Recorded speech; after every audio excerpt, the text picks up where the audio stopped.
Obligatory podcast intro. Welcome, everyone, to the Dollar Bin. I'm your host, Matt. With me, like always, my co-host, Adam. Hey. I got a comic today called The Bargain. This came out in 2012, 2014, I think 2014. Okay. Kickstarter, self-published by Kara Barrett, who is the writer. Artist is J.C. Grande. Mm-hmm. Editor is Kirsten Thompson. So this starts with a woman getting drugged behind a truck, and then a man turns into a bear and saves her. Yeah. Now, this man is named Jack Connolly. Jack Connolly. He sold his soul 10 years ago, and for the last 10 years, he has been trying to find a way to go back on that deal. He wants his soul back, doesn't want to get murdered. Every night he has dreams. Not just murdered, he's going like to hell, right? I guess, yeah. Soul's gone. So Yeah. I don't know what happens. Maybe hell. I think so. Maybe you're at like a table of food and you just can't reach any. Oh, yeah, Jesus. That'd be awful. That's hell. Maybe you're hungry and you have to unwrap individually packaged rice. So anyway, dude's been searching for a way to get out of this for 10 years. And his search has led him to a ghost named Auntie. So spoilers for this comic. He finds out she is her relative, her descendant is going to die, and he wants him to help her. So he goes and finds the girl who has been drugged behind a truck. He turns into a bear and saves her. And then they head to New Orleans to look for a man named Roosevelt Charlie. And when they find him, they think he has information on how to get out of a deal because he also sold his soul and got out of it and is still alive. He's still around, yeah. And he gets to die and go see his dead wife, who Jack Connolly does a seance and he gets to speak to her. Yeah, it's a rough seance. Yeah, it is. Because then his daughter is like, as soon as you told me you sold your soul, I immediately went to Papa Legba and sold my soul to be a good burlesque dancer. I mean, should I spoil the ending here? Because the ending's pretty crazy and pretty great. Like, if you want to read it on your own, Yeah, I would because say skip ahead to maybe Adam's segment. Right. Because the ending is crazy, but it is a very good story. Mm-hmm. But what happens is he's drunk one night. Him and Lysette, the girl he saved, they find the guy. Don't really get the information. He ends up getting shot for accosting a burlesque dancer who is his daughter, and he dies. So they're at a hotel or an apartment. Guy gets drunk, and Jack Connolly now, he has a briefcase full of all types of stuff. All It the seems good like stuff. he has collected supernatural, paranormal weapons and items. Charm bags, pixie dust, like all sorts of cool stuff. Little nodules Yeah. of stuff. Yeah. He has scrolls, Yep. multiple books, and he has a jar that the ghost auntie gave to him. He didn't know what it was for, and she told him, "You'll figure it out." Real mysterious, like. Yeah. Oh, you'll know when you get to there. You'll get to it. So as he's drunk in this hotel, he gets a love potion out of his awesome briefcase, and he pours it on this girl Lysette he is working with. When he wakes up a few hours later, she has run out into the street. She has a knife, and she's covered in blood because she has just finished going to the crossroads and making a deal with Papa Legba. Her soul for Jack Connolly's soul. Right. So now he's saved, but she has to die. Yeah. And they try to run from Papa Legba, who is in Louisiana, the guardian of the crossroads. In Germany, it's another guy. In ancient Greece, it was Hecate. She's the guardians of the crossroads. So in their little magic battle with Papa Legba, he morphs into Hecate. So it's always her, I guess, maybe. Yeah. Does Papa Legba even exist? It's just a mask. Right? Seems like it. So morphs into her. She is there to taunt Jack because she was saying, "Oh, we made a bunch of plans and stuff, and it doesn't work out." The girl gets her throat ripped out and her soul stolen by a hellhound, the one Jack Connolly dreams about every night. She then turns into a ghost because Jack Connolly has the ability to see ghosts because he spoke to Auntie earlier. Right. He sees her, and then he pulls out the jar and binds her to him. And now he's basically talking shit to the goddess Hecate by being like, hey, all those plans you had for me, you don't get to do them. And it was pretty cool. Kind of upset her enough for her to make a deal for him, with him. And the deal is to go acquire 8 souls in 1 year, and she will give Lysette her body back, and Jack will be let out of all deals and be, clean slate. Yes. The comic shows them get to the first soul, and it ends with him saying, I'm ready to strike a bargain, and that's the end. Yeah. So he's got Lysette the ghost following him. And I thought it was a super great comic. The art was incredible. I loved the story. I loved this character. I thought him and his briefcase was super cool. Yeah. I like that he has a little ghost partner now. Mm-hmm. I thought the ending was shocking the first time I read it. Yeah. I was like, damn, he's kind of a piece of shit, right? Yeah, it was good. Like he tricked her into doing that, so now he got away scot-free. But what I saw was Auntie, the ghost he spoke to at the beginning, she knew this was going to happen. She gave him the jar. Yeah. She knew that her great descendant was going to die, and Jack was going to be there, needed the jar to save her, and then what? Knew he was going to make a deal with Hecate. And yeah, but one of Auntie's things was she was a full future teller or whatever, right? Yeah, I mean, she wasn't necessarily clairvoyant. She just knew stuff. Yeah. Well, she's just been around for hundreds of years, I guess. Yeah, something she saw or something she thought about. Or maybe she just trusted, hey, Jack is going to figure this out and get them out of the... Because she knew she was going to die. She gave him the jar, yeah. So maybe, okay, he'll get them both out of this. Yeah. Who knows? Which it wrapped up enough for me. I'm content that they're just out there doing their thing, and then they'll finding more souls or whatever. Yeah, 7 more souls and doing whatever that is. Are they killing them? They're forcing them to lose their souls or getting them to lose their souls. I guess so they can give them to Hecate, right? Yeah. You gotta intrigue. You gotta be a trade off. I don't know what they. Yeah. Do they give the people something? I don't know. Like when you die, you go to like your perfect heaven. It's not God heaven. It's like a day you relive over and over. You'll love it though. We made it for you. It's kind of cool. I mean, your kids will never get older. They'll stay this age, but something like that. Yeah. I don't know. Maybe they got a gun in their face and they're like, sign this contract. Yeah, they don't explain it. And then they sign it and then they kill them. They go straight to hell. Immediately, yeah. Jeez. They're pretty dark. That is. But dark. no, I loved this comic. The one thing that bothered me was that it was at the very end of the 10 years with literally 1 day left. So and they try to cover it by saying he spent 10 years learning all this stuff, figuring all this out, dealing with probably ghosts and all types of paranormal, supernatural stuff. Yeah. Which sounds cool. Yeah, right. But it took him that long to get to this moment, which coincidentally is the very last night, where everything hangs on him, finding this woman, finding this man, and getting the information out of him that he needs. Mm-hmm. And doing it all before midnight, before his throat and soul get taken. So, I mean, it was just like kind of, it's convenient. And of course. I liked it enough to not be bothered by it. Yeah. But it would be cool if you saw him like the last week.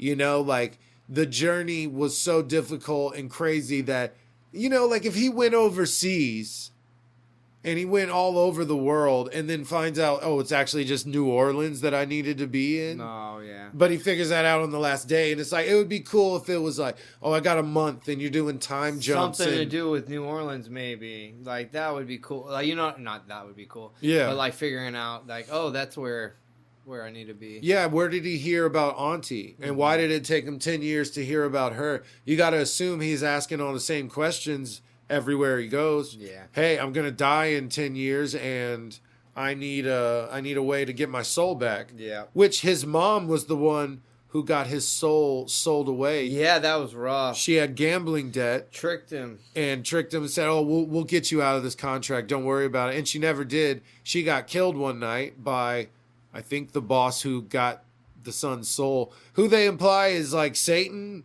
or a demon of some sort. Yeah. She was like, we're talking about the soul business, but you're the man I need to see. And then he hits her over the head with a wine bottle. Yeah. But hey, this comic was awesome. Thumbs up. Definitely. All right, so I got a comic called Archenemies. It's a Dark Horse comic from 2006. The creator and writer is Drew Melbourne, and the artist is Evil Gouchette. Evil? Yeah, Nice. Yvel. Oh, nice. So in this universe, it is commonplace to have superheroes, supervillains. It's not weird. It's not unusual for it to have a full-on fight to the death outside your window any day of your 20th floor apartment. Yeah, right. We meet two guys, Ethan Baxter and Vincent Darko. Ethan is a superhero called Starfighter, and Vincent Darko is a supervillain called Underlord. They live in the same apartment under their real names, Ethan and Vincent, their secret identities. Mm-hmm. Starfighter is a superhero, Underlord the supervillain, and they fight each other all the time, but they don't know that they're roommates. Yeah, that's like their main guy, all right? They're arch enemies. Yeah, that's exactly. what the comic's called, Adam. No way. So they battle all the time. They don't know about each other. They don't get along. They met on like Craigslist or something. They say they needed roommates. Ethan, the superhero, is very messy. Never cleans his stuff up. Doesn't vacuum. Doesn't clean litter box. Is a slob. Vincent is a complete neat freak. He's always getting mad at Ethan. He's an OCD psychopath. Yeah, for not keeping the house clean. They have some animosity back and forth between for other reasons. Starfighter has a regular job. Vincent, I think, is in school still, so they're supposed to be pretty young. Like college? Yeah, like into college or okay. It something seems like that. Yeah. They just have a lot of friction between each other, and it's not like fun ribbing friction. Like they really don't like. Are they gonna do it or something? But that's not they it. just get mad and fight. It's way boring. They should do it. It's way boring. So that would have been cool. In this world, there is the Circle, which is the governing body of the bad guys. This is cool. I like this. Our main guy, Vincent Underlord, is trying to join the Circle. His father's part of the Circle. His older brother's part of the Circle. Mm-hmm. He keeps getting rejected. Happens again. We get to see it this time. He's rejected. Mm-hmm. They have sucking. They have a big fight. Ethan and Vincent have a huge fight. At this point, Vincent decided, I'm just going to kill Ethan, not knowing that he is also Starfighter. So he tries to kill Ethan. Doesn't work. There's a lot of shenanigans going back and forth. Like legit shenanigans. There's a rocket launcher in the refrigerator or something. Yep. That's goofy. There's a laser gun in the hallway. Like there's like a electrified toaster. Like all sorts of stuff. There's a bomb in the toilet. It's like very Acme, very Looney Tunes type of stuff. Yeah, very much so. So we have a death in the family. We have betrayal. We have henchmen switching sides. Growth in Starfighter, in Ethan Baxter as a more complete human being. Mm-hmm. It's funny throughout and not like trying real hard to be funny. It just has some funny parts, which is the best way to do it, or the most effective way to do it. And I loved the art in it.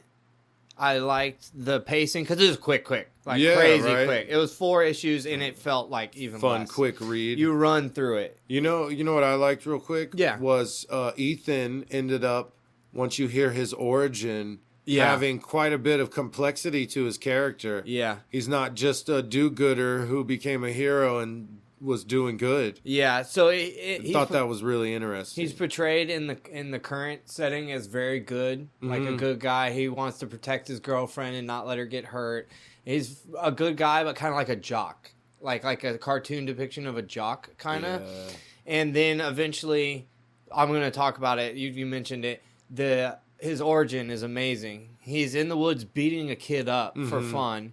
An alien who was supposed to give the nerd kid he's beating up powers, Ethan like jumps in the way of the power beam and steals the powers from this little Jacks it kid all. and is real mean about it. Like, and it's like, cause he's a straight asshole as a kid. That's how he's portrayed. He gets these powers from this really badass looking alien. And then by this time as an adult, now he's a good guy. No, I like that a lot. And he changed. But he's not a straight up perfect guy. He's like mean to Vincent sometimes, and he like talks down to him and stuff like that. So he's like an actual human instead of being a one-dimensional character. And I did like Vincent as well. Vincent was very relatable. I found myself like rooting for him slightly, where I'm like, I know he's the bad guy, but well, he doesn't do anything. We don't see him do anything terrible. No, he doesn't at all. We see him fighting Starfighter. That's it. That's all he's like. I just like to do that. And at one point, Underlord, he breaks into a bank, and Starfighter gets there, and he's like, "What the hell? You're breaking into banks now? You've like fallen so low." So apparently, he had never even broken into a bank. I was gonna say, what does he do? He just walks out on the steal street. Chemicals or something for his experiments. Okay. Is what it seemed like he was kind of doing. I'm gonna kill somebody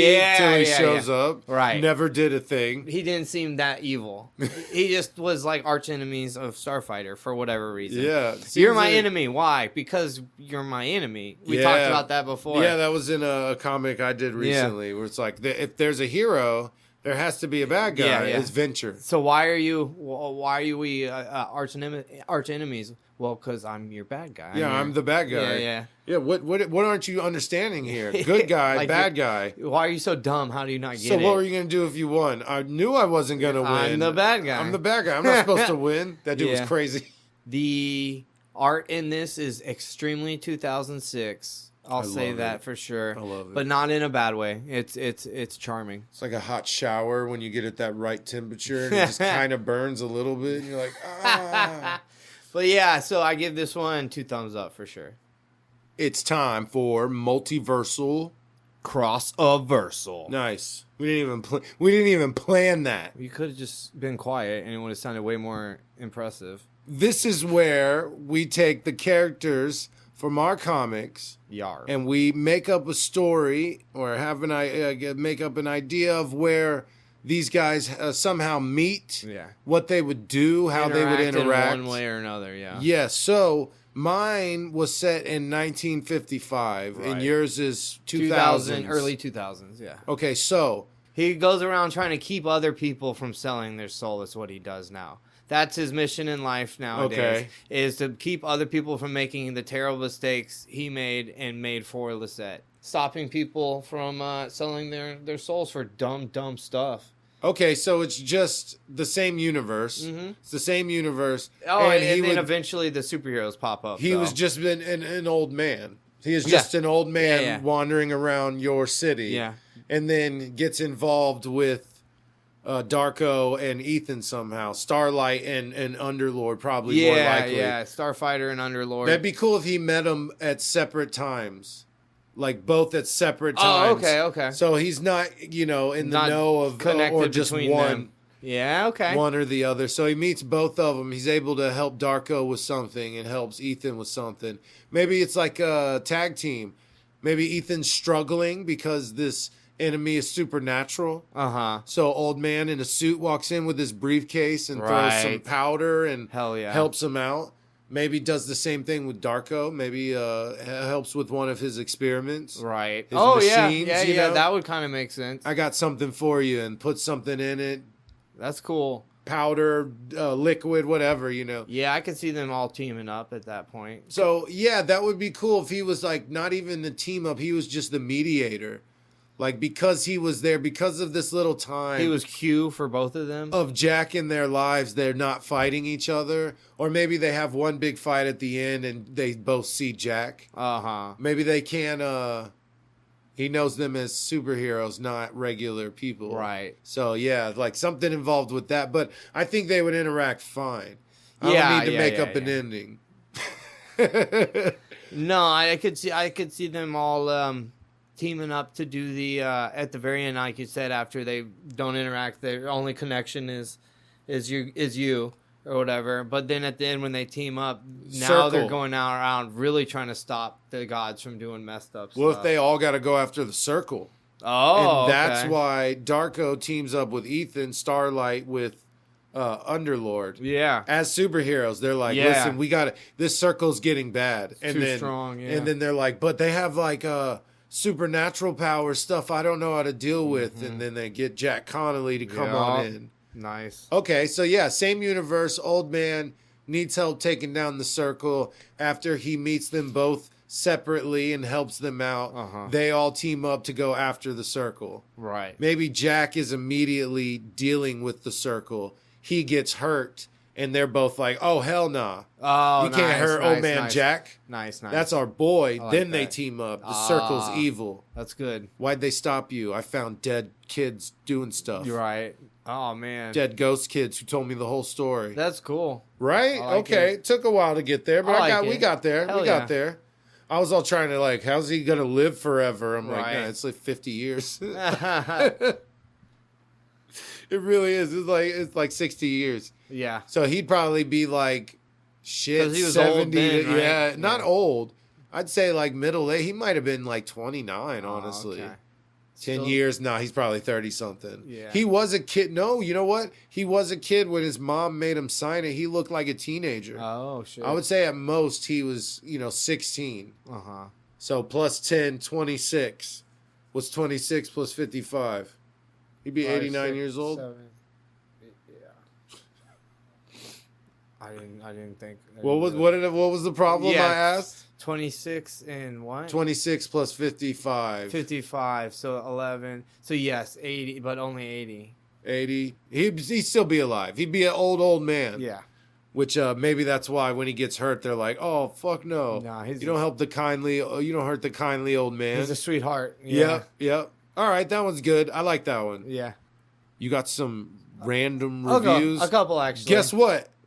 Don't matter. It's time for random reviews That's right. of the random variety. All right. So, when I was younger, this was a show that was always on, and I didn't really watch that much. I'd watch episodes sometimes, but Stargate SG-1, which is the Stargate TV show that was on for a million seasons and had like spin-offs. It did and have a crap. lot, right? I swear it was just a constant Yeah. in my life. Always seeing it, never watching it, but always It seeing had to it. have 100 episodes per season or something. Dude. Yeah, It felt like like it was endless. like a procedural. It was so crazy with that sort of shit. 32 episode seasons. I love MacGyver, so that was cool seeing him Okay. as like one of the main characters. MacGyver. The guy who played the alien was super funny because he was like serious all the time.